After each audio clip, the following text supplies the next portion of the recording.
Hi hello welcome back to channel study with music. അപ്പോൾ നമുക്കിപ്പോൾ table കാണുന്നത് കൂട്ട് തന്നെ അലങ്കോലമായിട്ട് കിടക്കുകയാണ്. അപ്പോൾ ഇന്നത്തെ ഒരു വീഡിയോ, അത് ഞാൻ പറഞ്ഞില്ലല്ലോ, ഇന്നത്തെ ഒരു വീഡിയോ എന്ന് പറയുന്നത് ഇംഗ്ലീഷിൻ്റെ അതുപോലെ തന്നെ ഹിന്ദിയുടെ ഒരു സ്റ്റഡി പ്ലാനിൻ്റെ കാര്യം തന്നെയാണ് പറയുന്നത്. ഇപ്പോൾ നമുക്ക് ഏതാണ്ട് എക്സാം അടുത്ത ഒരു സമയമായില്ലേ, ഇപ്പോൾ ഒരു 5 ദിവസങ്ങളുണ്ട്. അപ്പം ഇംഗ്ലീഷും ഹിന്ദിയും ഞാൻ നിങ്ങളുടെ അടുത്ത് നേരത്തെ പറഞ്ഞായിരുന്നു. ഇംഗ്ലീഷും ഹിന്ദിയും ഞാൻ ഒരു ദിവസം അതിനുവേണ്ടി സ്പെൻഡ് ചെയ്യുന്നു, അതായത് ശനിയാഴ്ച ഞായറാഴ്ച അതിനുവേണ്ടി സ്പെൻഡ് ചെയ്യണം.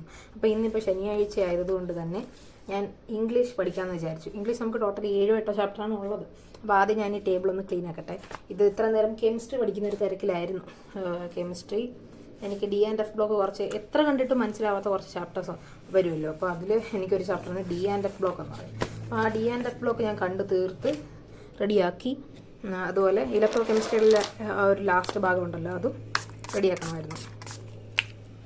അപ്പോൾ ഈ പെട്ടെന്ന് ഇതിൽ പേനയുടെ കറ വീഴും ഉണ്ടോ, പേനയുടെ പെൻസിലിനെ കറ വീഴും. അപ്പോൾ അതുകൊണ്ട് അതിൻ്റെ ഇടയ്ക്ക് ഞാൻ പറയാമെന്ന് വെച്ച് കഴിഞ്ഞാൽ, കഴിഞ്ഞ ദിവസം സ്കൂളിൽ മെറിറ്റ് ഡേ ഉണ്ടായിരുന്നു.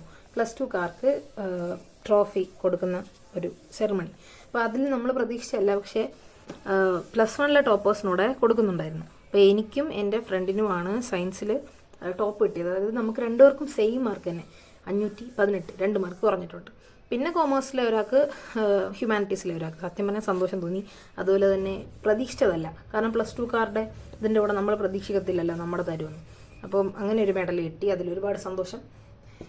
പിന്നെ ഇപ്പോൾ 5 ദിവസത്തിനുള്ളിൽ എന്തായാലും നമുക്കെല്ലാവർക്കും ഓണം എക്സാമാണ്. ഏറെക്കുറെ പേർക്കും ടെൻഷനായിരിക്കും എന്നറിയാം. പക്ഷേ ടെൻഷൻ അടിച്ചിട്ട് കാര്യമില്ല. നമ്മൾ ടെൻഷൻ അടിച്ച് സമയം കളയുന്നതിനെക്കാട്ടിൽ ആ സമയം നമ്മൾ ഇതിനു വേണ്ടിയിട്ട് കോൺസെൻട്രേറ്റ് ചെയ്യാൻ ശ്രമിക്കുക. ആകെ ഇനി 5 ദിവസം കൂടെ ഉള്ളൂ. 5ാമത്തെ ദിവസം, 5 ദിവസം ഇല്ലെന്ന് തോന്നുന്നു, ഇന്നേക്ക് 5ാമത്തെ ദിവസം. ഇന്നിപ്പോൾ Saturday, Sunday, Monday, Tuesday, Wednesday അല്ലേ എക്സാം. 5ാമത്തെ ദിവസം. ഇപ്പോൾ സാറ്റർഡേ, ഞാനിപ്പോൾ വൈകിട്ട് വീഡിയോ ഇടുമ്പോഴത്തേക്ക് വൈകുന്നേരമായി. ഈ ദിവസത്തിൻ്റെ 3/4 ഭാഗം കഴിഞ്ഞു. അപ്പോൾ നാളെ തൊട്ടെങ്കിലും അല്ലെങ്കിൽ ഇന്ന് രാത്രി തൊട്ടെങ്കിലും നിങ്ങൾ പഠിക്കുക. തീരെ പഠിക്കാത്ത കാര്യമാണ് പറയുന്നത്. ഇനിയും നിങ്ങൾക്ക് എന്തായാലും ആദ്യം തൊട്ടുള്ള ചാപ്റ്റേഴ്സ് പഠിച്ച് തീർക്കണമെങ്കിൽ ഒരുപക്ഷെ നിങ്ങൾ യൂട്യൂബ് ക്ലാസ്സസ് കാണാം, അല്ലെങ്കിൽ എങ്ങനെയാണെന്ന് വെച്ചാൽ നിങ്ങൾക്ക് ചെയ്യാം. അപ്പം തീരെ പഠിക്കാത്തവരാണെങ്കിൽ സ്ഥിരമായിട്ട് ചോദിച്ചിട്ടുള്ള ഇമ്പോർട്ടൻറ്റ് ക്വസ്റ്റ്യൻസ് എങ്കിലും നോക്കിയിട്ട് പോകണം. നിങ്ങളുടെ ഈ ഗൈഡ് ഇല്ലെങ്കിൽ HSS ലൈവ് ഗുരു നോക്കാം. അതുപോലെ വേറെ സൈറ്റുകളും കാണും. ഞാൻ വേറെ ഒന്നും നോക്കിയിട്ടില്ല. അപ്പം ഈ വട്ടം എൻ്റെ കയ്യിൽ ഇപ്പം ക്വസ്റ്റ്യൻ ബാങ്ക് ഉള്ളതുകൊണ്ട് ഞാൻ അങ്ങനെ ഓൺലൈൻ നോക്കിയിട്ടില്ല. അപ്പം HSS ലൈവ് ഗുരു നിങ്ങൾക്ക് നോക്കാം. അതിലാണെങ്കിലും ഇഷ്ടംപോലെ ക്വസ്റ്റ്യൻസ് ഉണ്ട്. അപ്പം അതിനകത്തിൽ റിപ്പീറ്റഡ് ആയിട്ട് ചോദിച്ചേക്കുന്ന ക്വസ്റ്റ്യൻസ് ഒക്കെ കാണാതെ പഠിച്ചുകൊണ്ടങ്ങ് പോകുന്നതായിരിക്കും നല്ലത്. ഇപ്പം കെമിസ്ട്രിയിലെ കാര്യമാണെങ്കിൽ D&F ബ്ലോക്കിനകത്ത് ലാന്തനൈറ്റ് കോൺട്രാക്ഷൻ അതുണ്ട്. പിന്നെ അതിൻ്റെ ജനറൽ കോൺഫിഗറേഷനൊക്കെ പഠിക്കുന്നത് നല്ലതായിരിക്കും. പിന്നെ അതുപോലെ ഞാനത് എത്ര ക്ലാസ് കണ്ടിട്ടും എനിക്ക് മനസ്സിലാത്തൊരു ചാപ്റ്ററായിരുന്നു D&F ബ്ലോക്ക്. പക്ഷേ എക്സാമിനറിനകത്ത് ശരണ്യ മിസ് പഠിപ്പിക്കുന്ന മാത്രമേ എനിക്ക് കെമിസ്ട്രി സത്യം പറഞ്ഞാൽ മനസ്സിലാത്തുള്ളൂ. അതെന്താണെന്ന് എനിക്കറിയത്തില്ല. നമുക്ക് ചില ടീച്ചേഴ്സ് പഠിപ്പിക്കുന്നത് മനസ്സിലാവുമല്ലോ നന്നായിട്ട്. അപ്പോൾ അതുകൊണ്ടായിരിക്കാം. അത് കൊണ്ട് ഞാനത് പഠിച്ച് തീർത്തു. പിന്നെ അതിനകത്തിലെ സ്ട്രക്ചർ, ഈ preparation of K2Cr2O2 potassium dichromate, അതുപോലെ തന്നെ പൊട്ടാസ്യം KMnO4 പൊട്ടാസ്യം പെർമാംഗനേറ്റ്, ഇത് രണ്ടും പഠിച്ചുകൊണ്ട് പോകണം. അതുപോലെ എന്തുകൊണ്ടാണ് D&F ബ്ലോക്ക് കളേർഡ് കോമ്പൗണ്ട്സ് ഉണ്ടാക്കുന്നത്, അതുപോലെയുള്ള ക്വസ്റ്റ്യൻസ് ഒക്കെ പഠിച്ചുകൊണ്ട് പോകുന്നത് നല്ലതായിരിക്കും. പിന്നെ സ്യൂഡോ ട്രാൻസിഷൻ എലിമെൻറ്റ്സ് ഒക്കെ ഉണ്ടല്ലോ, അപ്പോൾ അതൊക്കെ പഠിച്ചുകൊണ്ട് പോകണം. കോപ്പറിൻ്റെയും ക്രോമിയത്തിൻ്റെ കോൺഫിഗറേഷനൊക്കെ നമുക്ക് നേരത്തെ അറിയാവുന്നതാണ്. അപ്പോൾ അതെങ്കിലും ഒന്ന് നോക്കിയിട്ടൊക്കെ പോകുന്നത് നല്ലതായിരിക്കും. അപ്പോൾ നിങ്ങൾക്ക് എന്നാലേ തീരെ പഠിക്കാത്തവർക്ക് എന്തെങ്കിലുമൊക്കെ റെഡിയാക്കാൻ പറ്റത്തുള്ളൂ. പക്ഷേ ഇപ്പം പകുതി അല്ലെങ്കിൽ 3/4 പഠിച്ചിട്ട് എനിക്ക് മനസ്സിലാവുന്നില്ലല്ലോ, അല്ലെങ്കിൽ എനിക്ക് പഠിച്ചോ എന്ന് ഇപ്പോഴൊരു ഡൗട്ടുള്ളവർ കാണും. ആ കൂട്ടത്തിൽ പെടുന്ന ഒരാളാണ് ഞാൻ എത്ര പഠിച്ചാലും എനിക്ക് ഡൗട്ടാണ്, പഠിച്ചോ. പക്ഷേ ഇപ്പം മനസ്സിലാവുന്നുണ്ട്, പഠിച്ചു. നമുക്ക് ആ ഒരു ഡൗട്ട് വരുന്നതെന്ന് പറഞ്ഞു കഴിഞ്ഞാൽ നമ്മളെ കൊണ്ട് എഴുതാൻ പറ്റുമോ എന്നുള്ള ഒരു തോന്നലൊക്കെ വരുന്നതുകൊണ്ടാണ്. അത് നമുക്ക് കറക്റ്റ് സമയത്ത് നമ്മൾ റിവൈസൊക്കെ ചെയ്ത് റെഡിയാക്കി കഴിഞ്ഞാൽ ശരിയാവും കേട്ടോ. അപ്പോൾ അതിനെപ്പറ്റി ഓർത്ത് ടെൻഷൻ അടിക്കേണ്ട. ഞാനൊരു കമൻറ്റ് കണ്ടായിരുന്നു, പഠിച്ചു പക്ഷേ എനിക്ക് എന്തോ ഒരു ഡൗട്ടാണെന്നുള്ള രീതിയിൽ. അപ്പം അങ്ങനെ ഡൗട്ടൊന്നും ചെയ്യേണ്ട കാര്യമില്ല. നിങ്ങൾക്ക് തീർച്ചയായിട്ടും എഴുതാൻ പറ്റും. പഠിച്ചിട്ടുണ്ടെങ്കിൽ തീർച്ചയായിട്ടും ഓർത്തെഴുതാൻ പറ്റും. പിന്നെ റിവൈസ് ചെയ്തിട്ട് പോവുക. അന്ന് രാവിലെ നന്നായിട്ടൊന്ന് റിവൈസ് ചെയ്തിട്ട് പോവുക. പുതിയതായിട്ട് പഠിക്കുന്നതിനെക്കാട്ടിലും അന്ന് രാവിലെയൊക്കെ റിവൈസ് ചെയ്യാനുള്ള സമയമായിരിക്കും നല്ലത്, അല്ലെങ്കിൽ റിവൈസ് ചെയ്യാൻ സമയം കൊടുക്കുന്നതായിരിക്കും നല്ലത്. പിന്നെ എന്തായാലും നമുക്ക് മാരത്തോണുകളൊക്കെ വരുമല്ലോ അന്ന്, അപ്പോൾ അതൊക്കെ ഒന്ന് അറ്റൻഡ് ചെയ്തിട്ട് പോകാം. തലേന്ന് രാത്രിയോ അല്ലെങ്കിൽ പിറ്റേന്ന് രാവിലെയോ ഒക്കെ, എന്തായാലും പരീക്ഷയുടെ രാവിലെയൊക്കെ എന്തായാലും ഇഷ്ടംപോലെ മാരത്തോൺസൊക്കെ വരും. അപ്പോൾ അതിനകത്ത് നിങ്ങൾക്ക് ഏറ്റവും ഇഷ്ടമുള്ളത് ജസ്റ്റ് ഒന്ന് റിവൈസ് ചെയ്യാൻ സെലക്ട് ചെയ്യുക. അപ്പോൾ നമ്മൾ സ്വന്തമായിട്ട് വായിച്ച് പോകുന്നതിനെക്കാട്ടിലും നമ്മൾ ഈ ടീച്ചേഴ്സ് ഇങ്ങനെ മാരത്തോണിൻ്റെ ഇടയ്ക്ക് ഇങ്ങനെ പറഞ്ഞു പോകുമ്പോൾ നമുക്ക് അതിൻ്റെ കൂടെ ആൻസർ ചെയ്ത് പോകാൻ പറ്റും പഠിച്ചു കഴിഞ്ഞ ഒരാൾക്ക്.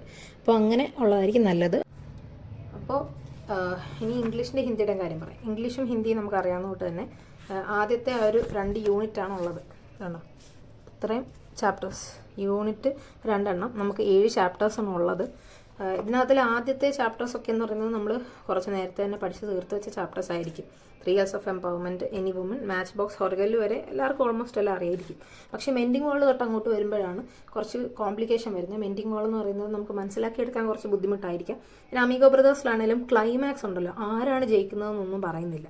അതുകൊണ്ട് എങ്ങനെ എഴുതണം, ഇപ്പം നമുക്ക് ഇൻ കേസ് ഇങ്ങനെ ഒരു ക്വസ്റ്റ്യൻ വരുവാണ്, നിങ്ങളുടെ ഒരു പോയിന്റ് ഓഫ് വ്യൂവിൽ ആരാണ് ജയിച്ചതെന്ന് ചോദിച്ചു കഴിഞ്ഞാൽ നമ്മൾ എന്തെഴുതും? അപ്പോൾ അതൊക്കെ എന്ന് പറഞ്ഞു കഴിഞ്ഞാൽ നമ്മൾ ആ കഥയിലൂടെ ശരിക്കും വായിച്ചു പോയാൽ മാത്രമേ മനസ്സിലാവത്തുള്ളൂ. അതുപോലെ അവർ ഓഫ് ട്രൂത്തിൻ്റെ കാര്യം പറയുകയാണെങ്കിൽ കുറച്ച് വലിയൊരു സ്റ്റോറിയാണ്, പക്ഷേ വലുതായിട്ടൊന്നും ഇല്ല അതിനകത്ത്. അപ്പോൾ 3 ഇയേഴ്സ് ഓഫ് എംപവർമെൻറ്റ് പറയുകയാണെങ്കിൽ 3 ഇയേഴ്സ് ഓഫ് എംപവർമെൻറ്റ് ഞാൻ നേരത്തെ വായിച്ച് വെച്ചതായിരുന്നു. അപ്പോൾ ഇതിനകത്തിൽ ഇമ്പോർട്ടൻ്റ് ആയിട്ടുള്ളത് ലേണിംഗ്, ലേബർ, ലീഡർഷിപ്പ്, ഇതിൻ്റെ 3ൻ്റെയും കാര്യം ഹൈലൈറ്റ് ചെയ്ത് വെക്കുക. ലേണിംഗ് എന്താണ് ഇമ്പോർട്ടൻസ്, ലേണിങ്ങിൻ്റെ ഇമ്പോർട്ടൻസ്, ലേബറിൻ്റെ ഇമ്പോർട്ടൻസ്, അതുപോലെ ലീഡർഷിപ്പിൻ്റെ ഇമ്പോർട്ടൻസ്, ഇത് വുമനെ എങ്ങനെ അത് എംപവർ ചെയ്യുന്നു, അതൊക്കെ. പിന്നെ എനി വുമൻ എന്നുള്ളതിനകത്തിൽ മിക്കവാറും അപ്രീസിയേഷൻ ചോദിക്കുമായിരിക്കും, അല്ലെ കുറച്ച് അപ്രീസിയേഷൻ അല്ലല്ലോ, നമുക്കിപ്പോൾ +1 +2 അപ്രീസിയേഷനെക്കാട്ടി കൂടുതൽ കുറച്ച് ഭാഗം തന്നിട്ട് അത് ഡിസ്ക്രൈബ് ചെയ്ത് എഴുതാനല്ലേ ചോദിക്കുന്നത്. അപ്പം അത് ചോദിക്കാൻ സാധ്യതയുണ്ട്. പിന്നെ അതിലെ ഫിഗർ ഓഫ് സ്പീച്ചസ് ഒക്കെ പഠിച്ചു വെച്ചേക്കണം കേട്ടോ. അതിൻ്റെ ലാസ്റ്റ് പാരഗ്രാഫായിട്ട് നമുക്കത് എഴുതാം. ഇപ്പം നമുക്ക് ഒരു ഇതുപോലെ ഒരു സ്റ്റാൻസ തന്നിട്ട് അതിൻ്റെ ഡിസ്ക്രിപ്ഷൻ എഴുതാൻ പറയുകയാണ്, അല്ലെങ്കിൽ അത് എക്സ്പ്ലെയിൻ ചെയ്ത് എഴുതാൻ പറയുകയാണെങ്കിൽ നമ്മൾ ചെയ്യേണ്ടത് ആദ്യത്തെ ഒരു പാരഗ്രാഫ് നമ്മൾ റൈറ്ററിനെ പറ്റിയിട്ടും അതുപോലെ ഈ ഒരു പോയത്തിൻ്റെ ഒരു തീമുണ്ടല്ലോ, ആ തീമും ഫസ്റ്റ് ആ ഒരു ഇതിനകത്ത് എഴുതുക. പിന്നെ സെക്കൻഡ് പാരഗ്രാഫ്, ഇത് പാരഗ്രാഫ് തിരിച്ചു വേണം എഴുതാൻ. ഫസ്റ്റ് പാരഗ്രാഫിൽ ഇതൊക്കെ എഴുതണം. പിന്നെ സെക്കൻഡ് പാരഗ്രാഫിൽ അതിൻ്റെ ഡിസ്ക്രിപ്ഷൻ, അതിലെ ആ പോയത്തിൻ്റെ ആ ഒരു എത്രയും വരികളുടെ ആ ഒരു ഐഡിയ. അതുപോലെ തന്നെ ലാസ്റ്റ് പാരഗ്രാഫിൽ ആ പോയത്തിലുള്ള ഫിഗർ ഓഫ് സ്പീച്ചസ്, അലിട്രേഷൻ ഉണ്ട്, അലിട്രേഷൻ, മെറ്റഫർ, സിമിലി അതൊക്കെ ഉണ്ടെങ്കിൽ അതൊക്കെ എഴുതണം. പിന്നെ അതിൻ്റെ റൈം സ്കീം, അപ്പോൾ അതൊക്കെ എഴുതണം. പിന്നെ തേർഡ് ചാപ്റ്റർ എന്ന് പറയുന്നത് മാച്ച് ബോക്സ് ആണ്. മാച്ച് ബോക്സിൻ്റെ കാര്യം പറയുകയാണെങ്കിൽ അതിൽ എനിക്കൊന്ന് വല്ല എസ്സേ ആയിരിക്കും ചോദിക്കാൻ സാധ്യത. ഞാൻ എൻ്റെ ഒരു പ്രൊഡിക്ഷൻ പറയാം. ലൈക്ക് എസ്സേ ഇല്ലേ, നമുക്ക് ജനറൽ എസ്സേ വരത്തില്ലേ, ഈ വുമൻ എംപവർമെൻറ്റ് അതിനൊക്കെ പറ്റിയിട്ട് ചിലപ്പോൾ അങ്ങനെയുള്ള വല്ലതും ഈ ഒരു 3 ചാപ്റ്റേഴ്സിൽ നിന്ന് ചിലപ്പോൾ ചോദിക്കായിരിക്കും, എനിക്ക് അങ്ങനെ തോന്നുന്നത്. പിന്നെ ഈ മാച്ച് ബോക്സ് എന്നുള്ള ചാപ്റ്ററിൽ മാച്ച് ബോക്സ് എന്നുള്ള ആ ഒരു ടൈറ്റിലിൻ്റെ ഇമ്പോർട്ടൻസ് ചിലപ്പോൾ ചോദിക്കുമായിരിക്കും. എന്താണ് മാച്ച് ബോക്സ് എന്നതുകൊണ്ട് ഉദ്ദേശിക്കുന്നത്? അതിപ്പം ആ ഫസ്റ്റ് ഒരു സ്റ്റാൻസിൽ തന്നെ കൊടുത്തിട്ടുണ്ട്. Even though they have enough gunpowder to set 100 Lankas aflame, they sit around meek and innocent in the kitchen, in the pantry, in the bedroom, here, there, anywhere, women two are exactly the same. അത് ഒരു typical Indian വുമൻ്റെ ആ ഒരു nature, അങ്ങനെ ഒക്കെ നമുക്ക് എഴുതാം ഇഷ്ടമുള്ള. Character സ്കെച്ചുകൾ എനിക്ക് ഒന്ന് ചോദിക്കുന്നത് ചിലപ്പോൾ അജിത്തിൻ്റെ, നോമിതയുടെ ഒക്കെ ചോദിക്കുമായിരിക്കും. പിന്നെ അത് അങ്ങോട്ട് പോകുന്നതിനകത്ത് ഹൊറഗല്ലുവിലെ രത്നയുടേത്, അതുപോലെ ഗ്രാൻഡ് ഫാദറിൻ്റെത്, അതൊക്കെ തന്നെയല്ലേ ഉള്ളൂ, അതൊക്കെ ചോദിക്കാനേ സാധ്യതയുള്ളൂ. ക്യാരക്ടർ സ്കെച്ച് അങ്ങനെ വേറെ ഒന്നും ഇല്ലല്ലോ. പിന്നെ ഹൊറഗല്ലു എന്നുള്ളതിൻ്റെ ആ ഹൊറഗല്ലു എന്നൊരു ടൈറ്റിൽ കൊടുക്കാനുള്ള കാരണം ചോദിക്കാം. അതുപോലെ ഈ ഞങ്ങൾക്ക് ടെസ്റ്റ് പേപ്പർ ഇട്ടപ്പോൾ ടീച്ചർ ഇട്ട ഒരു ക്വസ്റ്റ്യൻ ആണ്, ഈ എന്താ പറയുന്നത്, മറ്റേ അതേഴ്സിനെ ഹെൽപ്പ് ചെയ്ത് അങ്ങനെ ഉള്ള ഇതില്ലേ, that is a social service എന്ന് പറഞ്ഞിട്ടുണ്ട്. Hearing others worries is a social സർവീസോ അങ്ങനെ കണ്ടായിരുന്ന ക്വസ്റ്റ്യൻ.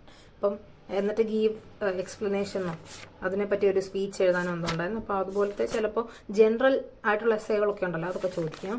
പിന്നെ മെൻഡിങ് വാളിൻ്റെ കാര്യം പറയുകയാണെങ്കിൽ ഞാനിപ്പോൾ പറഞ്ഞുകൊണ്ട് നമുക്ക് ഈ ലൈൻസ് തന്നിട്ട് അതിന് ചോദിക്കാനേ സാധ്യതയുള്ളൂ. ഈ 2 പോയിന്റ്സ് അല്ലേ, എനി വുമനും മെൻഡിങ് വാളും. അപ്പോൾ ഇത് 2 എണ്ണത്തിൽ നിന്ന് ഏതെങ്കിലും ഒരെണ്ണത്തിൽ നിന്ന് എന്തായാലും അങ്ങനെ ചോദിക്കും. മെൻഡിങ് വാളാണ് കുറച്ചുകൂടെ എനിക്ക് തോന്നുന്നു ഇമ്പോർട്ടൻസ് എന്ന്. കാരണം മെൻഡിങ് വാൾ ഇച്ചിരി മനസ്സിലാക്കാൻ പാടായതുകൊണ്ട് ഇതിൽ നിന്ന് തന്നെ എടുത്തുള്ളായിരിക്കും. അത് ഞാൻ പറഞ്ഞോട്ട് തന്നെ ഫസ്റ്റ് പോയറ്റിനെ പറ്റി, പിന്നെ പോയമിൻ്റെ ആ ഒരു ഐഡിയ, പിന്നെ ലാസ്റ്റ് അതിലെ figure of speech, rhyme scheme ഒക്കെ.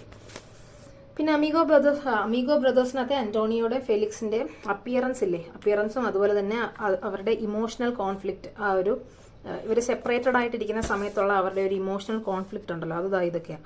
ഇത് അന്റോണിയോയുടെ ഇമോഷണൽ കോൺഫ്ലിക്റ്റ് വരുന്നത്, അല്ലെങ്കിൽ ഇമോഷണൽ ആ ഒരു ഫീലിംഗ്. പിന്നെ ഇത് ഫെലിക്സിൻ്റെതാണ്, ഇപ്പുറത്തെ പേജ് വരുന്നത് ഇത്ര. പിന്നെ അത് കഴിഞ്ഞ് കുറച്ചുകൂടെ ഉണ്ട് അന്റോണിയോയുടെ ഇമോഷൻ വരുന്നത്, അതത്ര. പിന്നെ അതുപോലെ news report, live TV report, അതൊക്കെ ഈ ഒരു ചാപ്റ്ററിൽ നിന്നായിരിക്കും ചിലപ്പോൾ ചോദിക്കുന്നത്. ഞങ്ങൾക്കിപ്പോൾ ടീച്ചർ ഇതിൻ്റെ എല്ലാം മാർക്ക് ചെയ്ത് തന്നിട്ടുണ്ട്, ഇതൊക്കെ വേണം എഴുതാനെന്ന് പറഞ്ഞിട്ട്. പിന്നെ അടുത്തത് hour of truth. Hour of truth എന്നുള്ളതിനകത്തെ റോബർട്ട് ബാൾവിൻ്റെ അതുപോലെ മാർത്തയുടെ ഒക്കെ ക്യാരക്ടർ സ്കെച്ച് ചോദിക്കുമായിരിക്കും. ഇതിനകത്തിൽ ഗ്രിഷമിൻ്റെ വരുന്നത് മെയിനായിട്ട് ഗ്രിഷമിനെ പറ്റിയിട്ട് ഇതിൽ കാണിച്ചിട്ടില്ല, പക്ഷേ ഒരു പാസീവ് ക്യാരക്ടറാണ്, ഇതിനകത്ത് കാണിക്കുന്നില്ലെന്നേ ഉള്ളൂ. അപ്പം ഗ്രിഷമിനെ പറ്റിയിട്ടും കുറച്ച് പോയിൻ്റൊക്കെ പഠിച്ച് വെച്ചിട്ട് പോകണം. പിന്നെ മണിയുടെ ഇൻഫ്ലുവൻസ്, അത് ഞങ്ങൾക്ക് ടീച്ചർ ഇമ്പോർട്ടൻ്റ് ആയിട്ട് പറഞ്ഞതാണ്. മണിയുടെ ഇൻഫ്ലുവൻസിനെ പറ്റിയിട്ട് money like vodka plays queer tricks on men, അത് നമ്മൾ കഴിഞ്ഞ വർഷം ഒരു ചാപ്റ്റർ ഉണ്ടല്ലോ അതിനകത്ത് പഠിച്ചതാണ്, മറ്റേ ആൻറ്റോൺ ചെക്കോവിൻ്റെ ഒരു ചാപ്റ്റർ ഉണ്ട്, അതിൽ പഠിച്ചതാണ് ഈ money like vodka plays queer tricks on men. അപ്പോൾ അതൊക്കെ നമുക്ക് ഈ മണിയെ പറ്റിയിട്ടുള്ള ജനറൽ എസ്സേ ചോദിക്കുവാണ് അതിനകത്ത് എഴുതാം. പിന്നെ എങ്ങനെയാണ് മണി ഉള്ളപ്പോൾ ഈ ഹ്യൂമൻ്റെ ആറ്റിറ്റ്യൂഡിൽ ചേഞ്ച് വരുന്നതെന്നുള്ള എസ്സേയുടെ കാര്യമാണ് ഞാൻ പറഞ്ഞത്.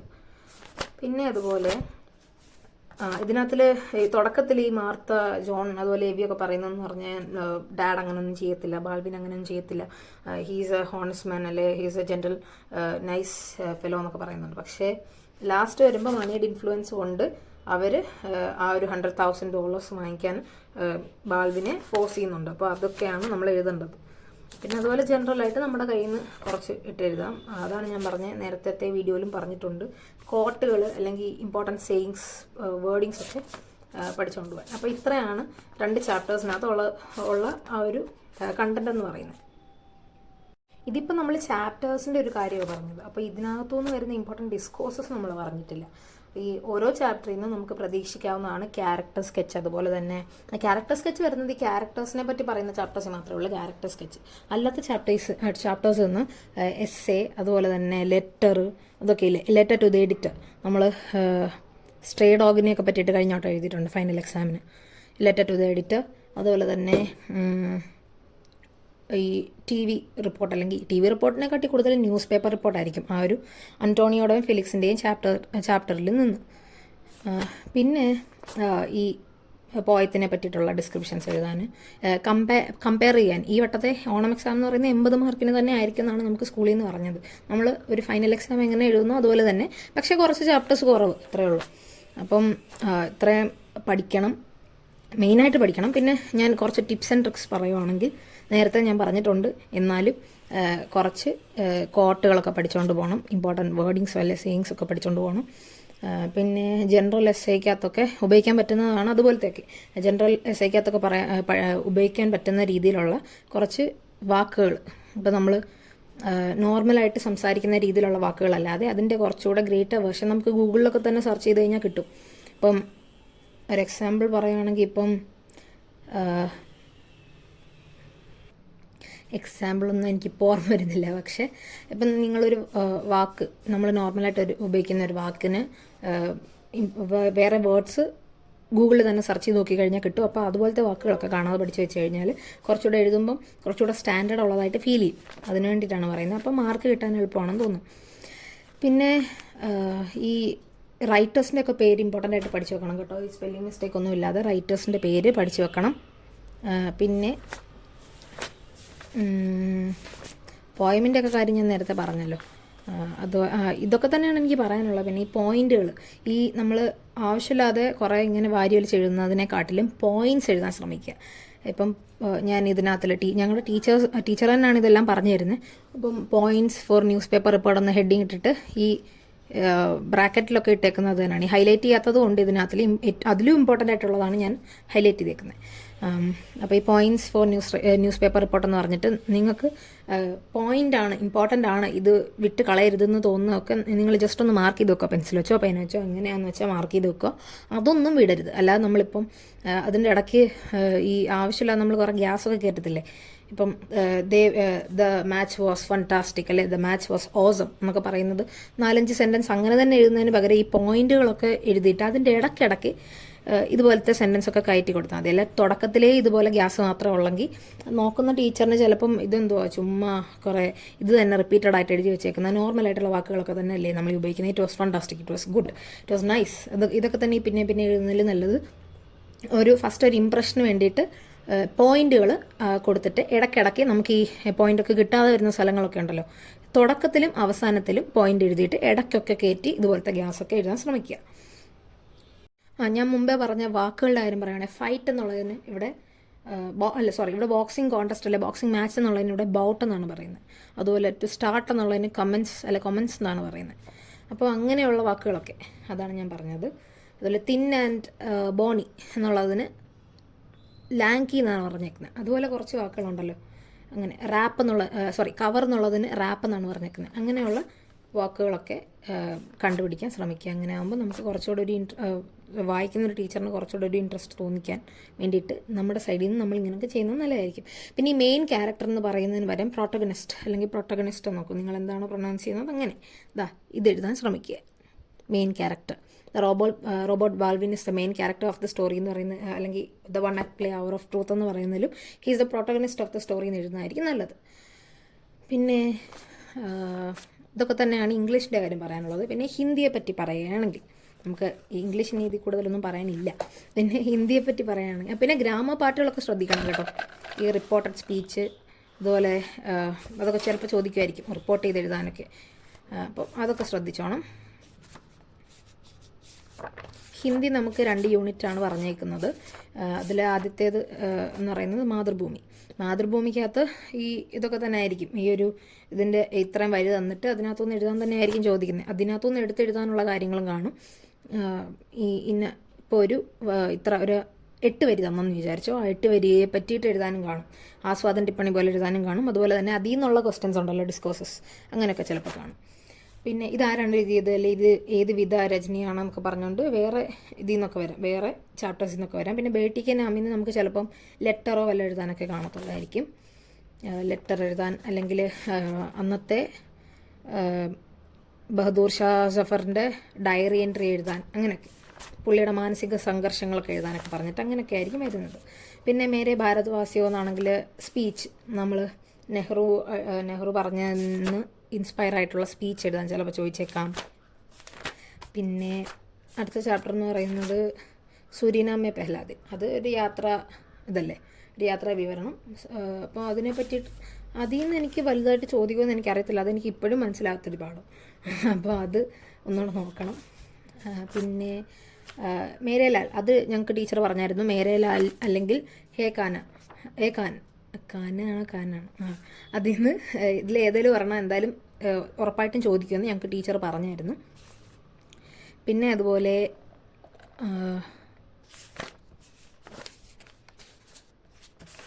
അടുത്തതെന്ന് പറയുന്നത് ദോസ്തി എന്നുള്ളതിനകത്തുനിന്ന് ഇപ്പോൾ എന്തോ ചോദിക്കുന്നത്. ദോസ്തി അതിനെന്തെങ്കിലും ക്വസ്റ്റ്യനോ എന്തെങ്കിലും ആയിരിക്കും, അല്ലെങ്കിൽ മീനിങ്ങോ എന്തെങ്കിലും ആയിരിക്കും. അല്ലാതെ ഇതിൽ നിന്ന് എനിക്ക് ചോദിക്കുന്നതായിട്ട് എന്തുവാന്ന് അറിയത്തില്ല. പിന്നെ ഈ സംഭവം ഉണ്ടല്ലോ, നമ്മുടെ മറ്റൊരു ഇംഗ്ലീഷ് തന്നിട്ട് ഹിന്ദി ആക്കുന്നതിൻ്റെ പേരെനിക്ക് കിട്ടുന്നില്ല. ഇംഗ്ലീഷ് തന്നിട്ട് പാരിഭാഷിക് ശബ്ദം, അത് ചിലപ്പോൾ തീർച്ചയായിട്ടും ചോദിക്കാൻ സാധ്യതയുണ്ട്. അപ്പോൾ ഞങ്ങളെ കൊണ്ട് ഇത്രയും കാണാതെ പഠിപ്പിച്ചു. ഈ ഒരു കോപ്പിറൈറ്റ് വരെയുള്ളത് കാണാതെ പഠിപ്പിച്ചു. ടീച്ചർ ചോദ്യമൊക്കെ ചോദിച്ചു. അപ്പോൾ അതത്രയും പഠിച്ചു. അപ്പോൾ ഇതിൽ നിന്ന് ഈ ഭാഷ അല്ലെങ്കിൽ സെക്കൻഡ് ലാംഗ്വേജിൻ്റെ കാര്യം പറയുകയാണെങ്കിൽ നമുക്ക് സെക്കൻഡ് ലാംഗ്വേജ് ഇതുപോലെ തന്നെ എസ്സേകളും അല്ലെങ്കിൽ ലെറ്ററൊക്കെ വരാനുള്ള സാധ്യത ഇതുകൊണ്ട് ഇഷ്ടം പോലെ പേനയുടെ പാട് ഇതൊക്കെ ഇനി ക്ലീൻ ആക്കണം. അപ്പോൾ സെക്കൻഡ് ലാംഗ്വേജിനകത്തുനിന്ന് നമുക്ക് ഇതുപോലെ ജനറലായിട്ട് എഴുതാനുള്ളത് ലാസ്റ്റ് എപ്പോഴും എനിക്ക് +1 കാര്യം പറയുകയാണെങ്കിൽ ലാസ്റ്റ് നമുക്കൊരു എസ്സേ ഉണ്ടായിരുന്നു. അതുപോലെ ഫിലിമി സമീക്ഷ ഉണ്ടായിരുന്നു, അതൊക്കെ ഉണ്ടായിരുന്നു. പക്ഷേ +2ൻ്റെ കാര്യം മിക്കവാറും ലാസ്റ്റ് ഒരു എസ്സേ തന്നെ ആയിരിക്കും. പിന്നെ എന്തുവാണ് വരുന്നതെന്ന് നമുക്ക് നേരത്തെ PYQ നോക്കിയാലേ അറിയത്തുള്ളൂ. അപ്പോൾ ഇതെല്ലാം പഠിച്ചു കഴിഞ്ഞിട്ട് എനിക്ക് എന്തായാലും PYQ നോക്കണം. പിന്നെ കഴിഞ്ഞ വട്ടത്തെ ഓണം എക്സാമിൻ്റെ ഒക്കെ PYQ നോക്കണം. കാരണം ഇതിപ്പം സ്കൂളിൽ നിന്ന് ഇടുന്ന ക്വസ്റ്റ്യൻ ആണോ അല്ല ഗവൺമെൻറ് ഇടുന്ന ക്വസ്റ്റ്യൻ ആണോ എന്ന് എനിക്കറിയത്തില്ല. അപ്പോൾ ഞാൻ ടീച്ചറിൻ്റെ അടുത്ത് ചോദിച്ചപ്പോൾ ടീച്ചർ പറഞ്ഞു ടീച്ചേഴ്സാണ് ഇടുന്നതെങ്കിലും നേരത്തെ ഏതെങ്കിലും ഒരു ക്വസ്റ്റ്യൻ പേപ്പറൊക്കെ റെഫർ ചെയ്തിട്ടായിരിക്കും ഇടുന്നത്. അപ്പം അതൊക്കെ ജസ്റ്റ് നിങ്ങളൊന്ന് നോക്കിയേക്കണം. ഈ കഴിഞ്ഞ വട്ടത്തെ അല്ലെങ്കിൽ കുറച്ച് മുമ്പത്തെ വരെയുള്ള ഓണം എക്സാമിൻ്റെ ക്വസ്റ്റ്യൻസ് ഒന്ന് നോക്കിയിട്ട് പോകുന്നത് നല്ലതായിരിക്കും. 2 ലാംഗ്വേജുകാരും അല്ലെങ്കിൽ എല്ലാ സബ്ജക്റ്റിൻ്റെയും കാര്യം തന്നെയാണ് ഞാൻ പറയുന്നത്. അതെല്ലാം നോക്കിയിട്ട് പോകുന്നത് നല്ലതായിരിക്കും. കാരണം നോക്കുമ്പോൾ നമുക്ക് എക്സ്ട്രാ ക്വസ്റ്റ്യൻസും കിട്ടും. മാത്രമല്ല ചിലപ്പോൾ ഒരുപക്ഷെ ഇതേ ക്വസ്റ്റ്യൻ പേപ്പർ തന്നെയാണ് വരുന്നതെങ്കിൽ എഴുതാമല്ലോ ഇങ്ങനെ. അപ്പം അത് പഠിച്ചിട്ട് പോകുന്നത് നല്ലതായിരിക്കും. പിന്നെ അപ്പോൾ ഇത്രയേ ഉള്ളൂ നമ്മുടെ ഇന്നത്തെ വീഡിയോ ഇഷ്ടപ്പെട്ടെങ്കിൽ ലൈക്ക് ചെയ്യുക, ഷെയർ ചെയ്യുക, അതുപോലെ നമ്മുടെ ചാനലൊന്ന് സബ്സ്ക്രൈബ് ചെയ്യുക.